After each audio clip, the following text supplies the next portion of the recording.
Welcome everyone to MailFuzz TV. I am Peter and today I'm going to be talking about Black Mirror Season 7 Episode 6. It's called USS Callister Into Infinity. So spoilers for the episode.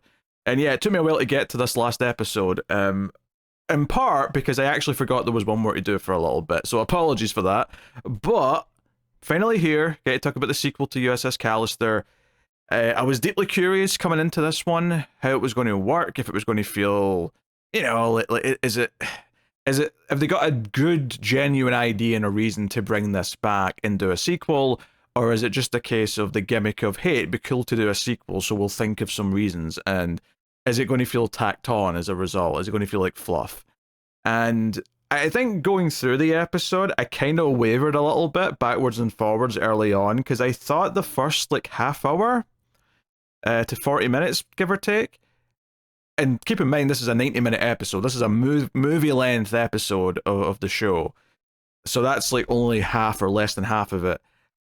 I was thinking that this is perfectly fine. It's perfectly interesting and solid seeing what these characters are up to now, and we spend some time re-establishing, okay, what's the status quo now? Given that we ended the first episode, the original episode, with the crew of the Callister kind of being on their own inside the game, how has that worked out for them, and what challenges are there now that some time has passed, and what's going on in the real world now that some time has passed, and the creator of the game is dead. So I was curious going in, and I did think that some of my worries were there in that first half of the episode, when it felt like it was doing interesting stuff, but didn't really feel like it was inspiring much of a spark in me. I wasn't feeling that, oh, this is a cool sci-fi idea that's adding on to what was already there in the original episode, especially since the original episode also was perfectly paced, I thought. At least it's been a while, admittedly, but from what I recall,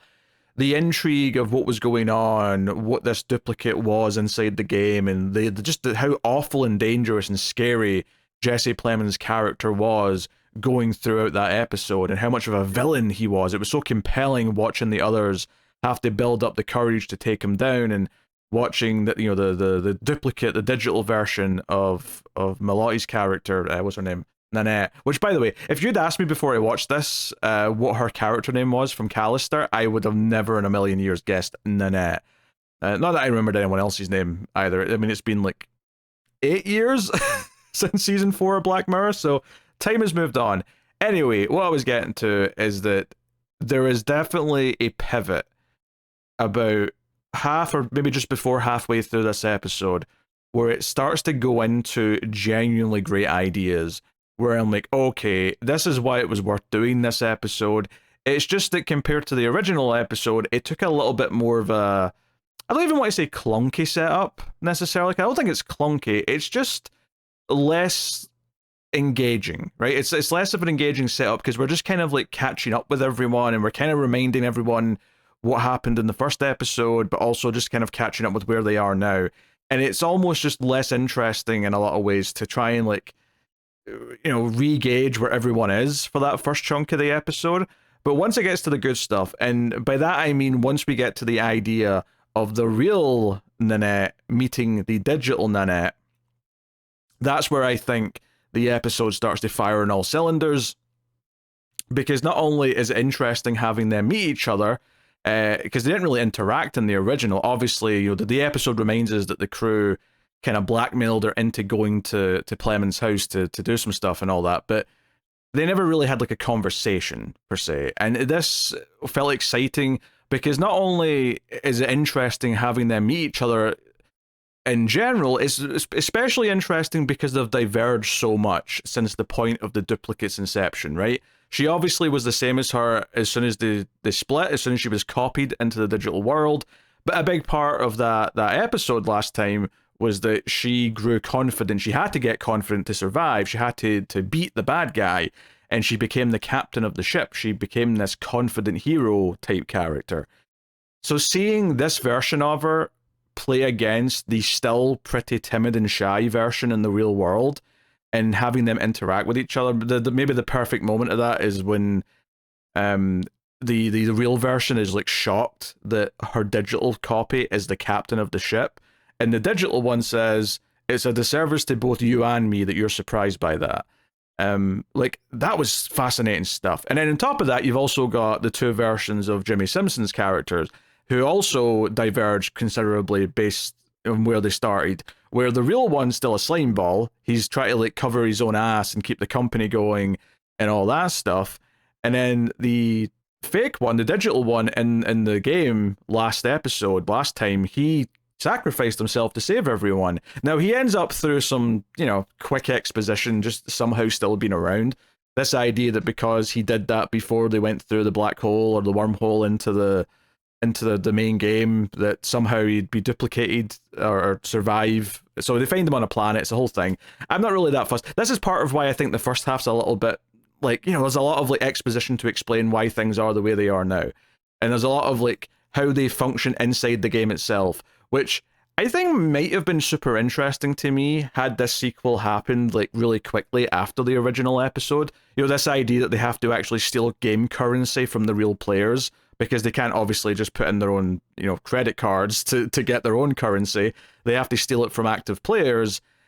I think this would have been more interesting to me back then. I think now, because there's been other movies and TV shows where characters are set inside of games playing with these kind of mechanics, and even though they're not very good, I'm thinking of Free Guy, which is the most bland like 5 out of 10 movie you'll ever see, but that kind of played with a lot of this living inside the game kind of stuff. So some of this kind of felt like, oh, this makes sense that we're doing it, but I'm not as excited by that inherently. Where I got really excited was this idea of examining a character based on the idea that they've had two different versions be able to grow in different circumstances, and then they get to rekindle, and we kind of see how different they've become and what that says about the person in some way. Does it say that, Nanette always had that strength in her? Does it say that Walton, Jimmy Simpson's character, always had the ability to be a better person, and it took being a victim in the situation he was in the original episode to sort of like become that in some way? But he's definitely a better version than the one in the real world. I think there's some really fascinating ideas there, which the original episode I think touched on a little bit, because obviously we had the growth inside the game that was different from the real world. But here we actually get to see them play against each other, and I think that is basically where the episode starts getting really fascinating. And it does some other interesting things as well that I thought were quite cool. I think there could have been maybe a feeling of like trying too hard by having more backstory with Jesse Plemons just so we could see him again. But I do think that the way they did this was quite inspired, which the reveal that Walton, Jimmy Simpson's character, actually is the one who gave him the DNA digital duplicator in the first place, because it was part of his scheming to get this game built in the first place. It was this idea that Jesse Plemons couldn't build the worlds fast enough because there's only one of them. So Walton, it was like, hey, I've invested in a bunch of other stuff with my trust fund money. Here's some tech that's been outlawed, but you can use this. It's interesting because, one, it makes sense that obviously at some point Jesse Plemons' character had to get this tech and sort of learn how to use it, so it makes sense in that regard. Although I think that on its own wouldn't be enough to make it satisfying to me. I think that would be a case of maybe explaining something that didn't need explained. We didn't need to have it explained to us why he has this tech, but what makes this work, what makes this not feel like just a cheap, kind of tying two loose ends together for me, is that it places the blame somewhat on Jimmy Simpson's character Walton for all of their predicaments, because he only had the tech. Jesse Plemons' character only had the tech to duplicate people so that he could torture duplicates of people that he was mad at, felt insecure about in the real world. He only had that because Walton gave it to him. Meaning, in some level, Walton has been living, the digital Walton that is, has been living with this guilt that he is in some way responsible for what they're all going through. And then there's a great irony to the fact that the real Walton never ever accepts that these digital duplicates are living beings and he should care about them. He just wants to kill them to cover his own ass, because digital duplicates, as it's set up throughout the episode, are highly illegal and would bring the entire game to its knees legally and be shut down. He would go to prison, all the rest of it, because this stuff is very exploitative. I did also like that he did mention when he was telling everyone this that it came from the porn industry, because of course it did. Absolutely, it came from the porn industry. Uh, on that subject, he has on the planet they find him in, where he's went all kind of castaway, Tom Hanks style. He has a rock called Rocky that he's got a face on it. And there's a joke where Nanette, sorry, I'm trying to remember Cristin Milioti's character's name. Nanette turns it around and says, "There's a hole in it. There's a hole in Rocky," and Jimmy Simpson goes, "Oh, I didn't notice." And then she realizes and drops it because she's disgusted, because the implication is that he's been sticking his dick in the back of this rock. And the moment, like, it's an okay joke. Like, I didn't think it was that funny in and of itself. It was perfectly fine. It didn't bother me. But when she drops it and he just screams out, "Don't drop him on his face," that's what made me laugh about it. It's how much he cared about The Rock afterwards. And there's a little callback to it later when the real Jimmy Simpson pretends to be the fake Jimmy Simpson when he goes back inside the game, and he uses The Rock to knock his duplicate out. And afterwards, he kind of like has his hand in the hole and he sort of looks at his fingers as if he's feeling some leftover, maybe crusty residue of substances that might have been there once upon a time. Anyway, I'm going down a very, very dark hole. That was also interesting to me as well, is that the real Walton, the Jimmy Simpson character, him becoming kind of the villain to the crew because he wants to kill them, and he does kill one of them. He ends up killing the kind of the douchebag guy. What's his name? Carl, played by Billy Magnuson. We see a little bit of the real version of him, but he's not that important overall. He ends up being the red shirt who takes a bullet. And he kind of does it willingly as well. He kind of like runs at Jimmy Simpson when he's being dangerous to save everyone else. So there's a little bit of a heroic quality. And he was complaining that he felt like he had nothing to do. So he got to be the sacrificial lamb before all was said and done. And it's an interesting moment. But like this idea that the real Nanette wants to help these duplicates, right? She's sympathetic and she wants to try and get them out of there. She's kind of figured this out between episodes. She's sort of like traced the call back to where it came from that blackmailed her, and she's kind of put two and two together. She wants to help them and is horrified when the real Walton just starts trying to kill them and kills one of them. And immediately the duplicate Nanette says, "Hey, you have to get back out there. You have to stop him from coming back." And I love that because it became this kind of fight that was taking place in both realms, like in both layers of existence, where in the real world, you've got real Nanette try to take on Walton, or at least stop him from doing whatever he's going to do. And then in the game, you've got these characters dealing with the fact that all the players that they've stolen from want to hunt them, right? And that's like been an ongoing concern as well, so they're constantly in danger. And unlike the players who can just respawn, they will actually die, right? They actually bleed, they actually end, and that's, you know, the fear of it. But the other thing that got me really interested in this, so I was really into it at this point. Once it had done all this stuff, I was super into what it was doing. I was fascinated by where it was going, and I loved this idea of, like, you know, a character on the outside being an ally to the characters on the inside of the game, and it playing out in those two fronts. I thought that was fascinating. I thought it was interesting. And I thought, oh, this is great, because the real Nanette can have some growth here, like the fake one did in this first season. She can maybe grow a pair. She can stand up to Jimmy Simpson. She'll do whatever, right? So I was genuinely shocked at what they do, like, right after this, right? Jimmy Simpson's chasing after her outside. She's grabbed the laptop and the devices so he can't go back out of the game. And he tries to, like, bribe her. He tries to pay her off so she'll help him kill the characters. And she's fighting back. She's storming off. And while I've seen this version of a scene in many, many things at this point, this one was genuinely surprising because I did not see it coming. I did not see them effectively killing the real Nanette, right? Now, she doesn't actually die on a pure, like, physical level, but she gets hit by a car. It's pretty sudden, it's pretty brutal, and Jimmy Simpson's shocked, but he does see this as an opportunity to, like, pick up the tech and go back inside and basically get away with whatever he was going to do.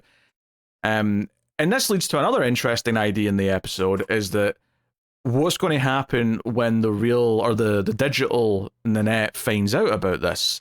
And that's something that sort of comes up at a certain point where she actually realized, again, because the digital Nanette is quite capable, she's quite smart, she's deducing things, and she realizes that because the story that the Walton, the digital Waltons, tells them about the backstory about how this game only runs because there's a duplicate of Jesse Plemons' character Daly in the core, in the nebula that's meant to be the source code of the whole thing. It's actually a duplicate of him who's making everything work, and he has godlike powers.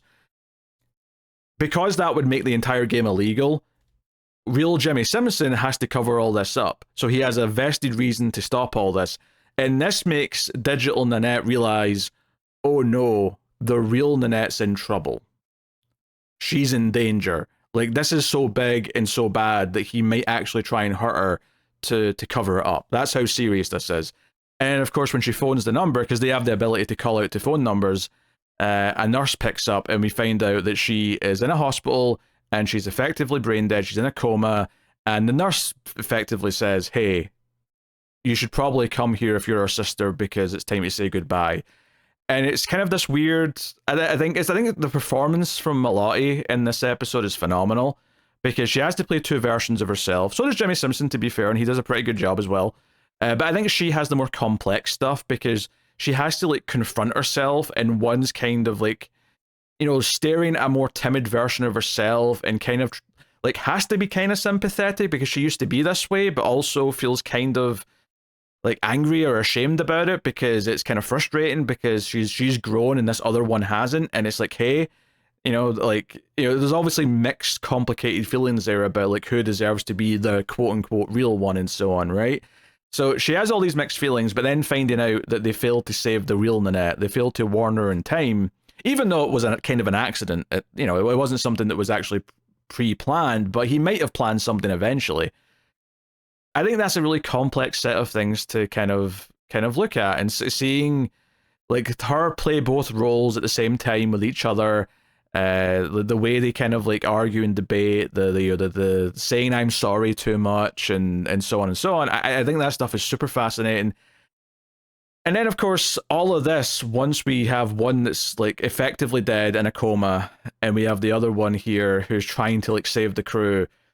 So they're like, okay, we'll go to the source code. We'll talk to this duplicate of Daly, this Jesse Plemons duplicate, and of course, like again, you're reminded of why he was such a compelling villain in the original episode because he tries to act all nice. He says he's going to help, even when he tries to give her this choice where he says, "Oh, you've got two options here. You can either like all go into the source code, into your own private cloud, and no one will ever bother you. There'll be no players chasing you, and you won't need money for anything. Or you can go into the real world." And she's like, "What do you mean?" And he explains, "Hey, the physical version of you is in a hospital bed in a coma. The person that she was is gone. She's never coming back.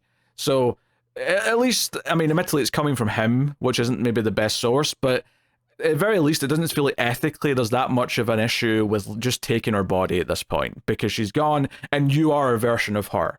So if anyone deserves to take the body and like function, it should be you, kind of thing. Now, the science here of like, if you put another personality into someone who's in a coma, would the brain function correctly with the new personality? I don't know. I would question that. Like my instinct is to question that, but let's just leave it be. I don't care. It's okay. Like there's too many interesting ideas on here to be that bogged down in the plausibilities of that. So, but he reveals that this is just a test because he says, "Oh, this is just like an episode of Space Fleet, the knockoff Star Trek that you love so much." And he talks about how, oh, it was a test and there was a choice to save everyone. But he casually mentions during all this that it won't be a cut and paste of the digital characters. It'll be a copy and paste. And she notes that word and she's like, wait a minute. Copy? That means there'll be a duplicate left here who are going to be hunted and die. That doesn't really solve the problem. And then he also lets out that the duplicate of her will not be hunted and killed and die. She will be here with him as his one friend, where he won't try anything funny unless she wants him to try something funny, which is I think this is the thing about this character is I remember like just how like how he pretended to be nice and timid, but he had this really dark side of like this desire to control the people around him and do whatever he wanted because he had this rage inside him, proper incel stuff. And I think the way he kept reiterating to her throughout this scene that he's a nice guy was making me so uncomfortable. And I think, again, the performance from her, from Milioti, where she's like, obviously doesn't believe a word he's saying because she knows what he's capable of. Even when she's seemingly told him what the real him did, he just kind of says, oh, I seem to have deserved that. That's weird to take in. But she never lets her guard down. She tries to pretend to, like, smile and kind of like play along with the nice guy act because she needs him to do a thing to save everyone. But of course, right at the last moment, he reveals what he's actually going to do, and it becomes this fight. It becomes her trying to stop him. He makes her mouth shut with the skin, the no mouth thing that he did back in the original episode. And I thought what was so interesting about this, and such a perfect sort of thing to do, is that this episode has had us like see this version of Nanette with the real version of Nanette, and showing how different they are, how capable and strong this one is. And you remember that the only reason why she's so capable and strong is because she was forced into this position with this monster where she had to get strong to survive, to fight, to be free. In this moment here, where she's confronted with the same monster again, effectively, and he starts using similar powers on her, the desperation to fight it and not be like made that slave once again was palpable to me. Like, I really felt this desire, this fight in her. She couldn't go back. She couldn't go back to that. She'd rather fight to the death and be killed herself, I think, than live in this reality that he is proposing to her. So, yeah, I thought this was really fascinating in terms of a conflict. Like, it was very easy to root for her once again, and it was exciting for us to go to this from the perspective of we've seen her grow and become stronger in the original episode, and here we're like, she's kind of a badass now, and we kind of want to see her F this guy up. And sure enough, they pay off something from the flashback earlier where they mentioned that he had like a real axe made that was based on an alien axe from Space Fleet up in his shelf, and she picks that up from the floor and throws it at his head and kills him, right? Very satisfying. She's a bit lucky that the mouth came back afterwards, that just reverted back, because I wasn't sure that it would. But they also set up that this would also, if he ever leaves, or presumably also dies, then the entire game would just self-destruct. It would basically just cease to exist. It would shut down like a kill switch.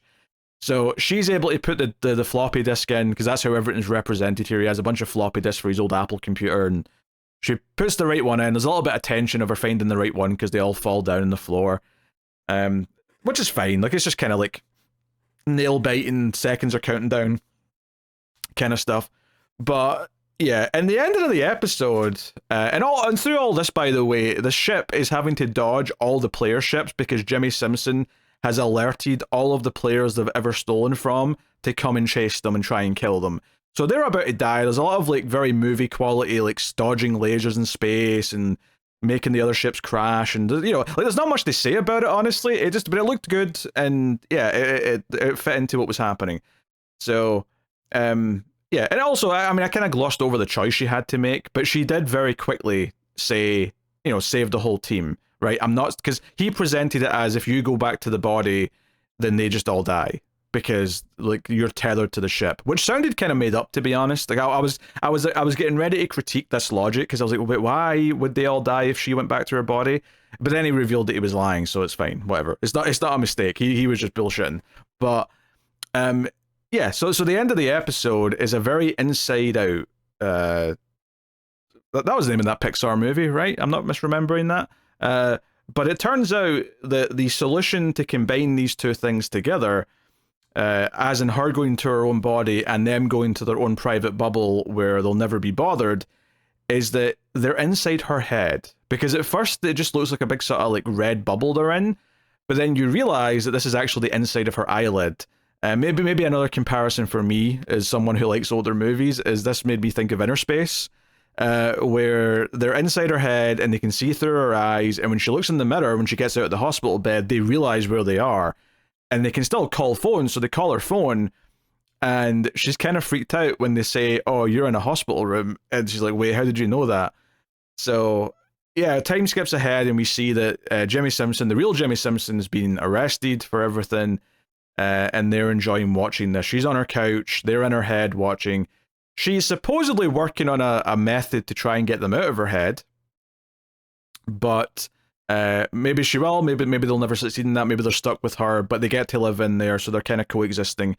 And the final joke the episode ends on is that there's this thing set up earlier on where the crew all watches Real Housewives of some kind whenever the captain and what's the other guy, Nate, are on an away mission, and they want to watch Real Housewives, and she's not happy about it, but they've all agreed to close their eyes when she goes to the bathroom or does anything else that involves being naked, pretty much. So, you know, it's a nice ending. I think for me, the two versions of the characters meeting each other, and then the idea of like her reacting to the real version of her dying, or effectively dying, and then the idea that Jimmy Simpson, the real Jimmy Simpson, becomes the villain, and then ultimately this idea of Nanette trying to like realizing she has to face the same monster in Daily once again, and like, but now she's more confident and badass and has to fight back. Like she just wouldn't let herself be taken. I think those elements are really fascinating, and I think those are what make this very worthwhile as a sequel to USS Callister. I think the original episode is better overall because I think it is like immaculately paced. I think it evolves and grows throughout the story at a perfect, you know, pace. Whereas this one, I think, does have some kind of like more lackadaisical sort of we have to learn everything kind of for a bit and set things up for like half an hour or so before we get to the really interesting good stuff. But once we get to that good stuff, it is genuinely quite good and feels like they've found new layers of what this concept could do from a science fiction perspective to explore the characters a little bit more and explore what makes these people. Like, this idea of like, can you be stronger? Can you have some redemption? And I think that's what makes the shock death of the real Nanette so tragic, is that it felt like she was about to find the same strength. It felt like she was on that path through sticking up, through protecting the digital duplicates and sticking up to Jimmy Simpson's character. It felt like she was on the path to becoming just as strong as the digital Nanette. It felt like, hey, she's going to realize what the digital one's already done, and that's kind of cool and inspiring. And I think that's what makes the death so effective and shocking, is that it felt like we were on the path of giving her own arc and giving her, and having it cut off like that. It genuinely felt like a life had been cut off, right? And in the same way people talk about when someone young dies and their entire life was ahead of them, but then they'll never get to do it. They'll never get to try and, you know, compose that piece of music or create that thing or whatever it is. That's what this felt like, and it was really smartly written to make you feel the blow of Nanette dying. Even though we have another Nanette, it doesn't matter. They're two distinct characters at this point, and that one died. And that's kind of something. I think that's maybe the most like genius stroke of the whole episode is that. So I think it's a really good episode. I think it's arguably, you know, still one of the great Black Mirror episodes. I just wouldn't put it quite in the top 3 like I would the original USS Callister. Now, is it the best episode of the season? I don't know. Eulogy's a tough one to beat. Eulogy's pretty tough to beat, but I do think it might be those two are the top. They saved the best two for last, I think, in a lot of ways. So, no, there you go. That's my thoughts on the USS Callister sequel episode. It's very good. It does take a little bit longer to set things up and get going. It almost feels like 90-minute runtime is because they needed 30 minutes just to set everything up. And, you know, there's some things I didn't mention, like a couple of the player characters that get mad at them, like come back later on, and they're kind of played for comedy where they've got like a sort of attitude by being killed, and they're not bad characters or villainous characters because they don't know these are real people, or not real people, but they don't know this isn't just like other players that will respawn. If anything, they think they're cheaters because they're kind of weird and don't belong in the game, so they think they're going after scammers when they're actually, you know, potentially killing actual life that's sentient that will never be able to come back. So, you know, they're mostly played for laughs, and they're perfectly fine. I actually really dug the sort of the one that really fights back, the girl in the pink outfit. I thought her look was pretty cool because it definitely looked like the type of like over the top character that you'd get in a video game. It felt like something that a player would have like picked as their silly, outrageous outfit and hair. So I appreciate kind of the design choices with some of that stuff. So yeah, that's USS Callister into infinity, or yeah, into infinity, to infinity and beyond. I don't know. There's too many infinities in science fiction for me to keep this straight. But really interesting stuff. And we'll see. I mean, who knows? Maybe they'll come back sometime later and do the Inside Out style sequel to this, where it's all about how they're living inside her head. Which would be very different from anything they've done up until this point. So at least it would be unique, at least to this, lineage. Obviously, I can compare it to Inside Out, but it's a little bit different. So, anywho, that's my thoughts on the episode. Let me know what you thought of this one in the comments. Like, subscribe, all the usual stuff helps out a bunch if you do. And of course, you can support all the content, keep all of it coming, both the content in this channel and over in Male Fuzz Movies, where all the movie podcasts live. You can get all that stuff and support it all over at patreon.com/MaleFuzzTV or YouTube membership, or any other way you'd like to support. Anything is greatly appreciated. Thank you very much for joining me. I will see you guys next time. Keep watching science fiction. Oh no, that's the outro to my the sci-fi podcast, the Atomic Cinema Experiment, over on the movie channel. But because this is a sci-fi show, I went into autopilot and said that instead. Keep watching TV. Have you got any vanilla?